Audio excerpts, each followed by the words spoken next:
Donc je vais vous donner un sac à dos, une combinaison, un casque, un baudrier et éventuellement une paire de chaussures. Dernier check pour ces apprentis camionneurs. Comme avant chaque départ, 2 étapes sont indispensables, s'équiper et vérifier la météo. On s'est pas mal renseigné parce qu'il a beaucoup plu samedi et donc on voulait savoir s'il y avait beaucoup de débit d'eau, s'il y avait suffisamment d'eau et on a été rassurés par les moniteurs qui nous ont indiqué que le niveau de l'eau était correct, qu'il n'y avait pas de risque d'orage aujourd'hui. C'est parti pour une journée de sport extrême.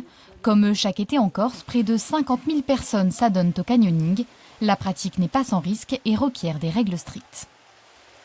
C'est le port du casque, le baudrier avec la combi, avec des chaussures de canyoning qu'on a louées pour vraiment bien marcher sur la roche, pour pas glisser tout ça. Et les moniteurs sont vraiment top. Dès qu'on avait un peu peur, ils nous encourageaient et après ils nous disaient ce qui allait se passer, comment faire pour pas se blesser et ce qu'il fallait pas faire dans le canyon pour surtout pas se tordre une cheville ou quelque chose comme ça. L'an passé, le drame de Sochi avait suscité une vive émotion.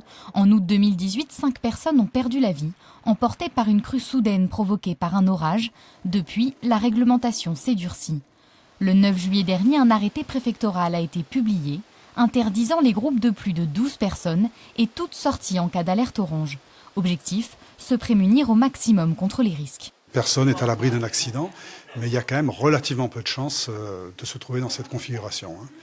On peut même dire que c'est arrivé deux fois en 40 ans pratiquement. Donc c'est pas quelque chose qui est au-dessus de notre tête comme une épée de Damoclès.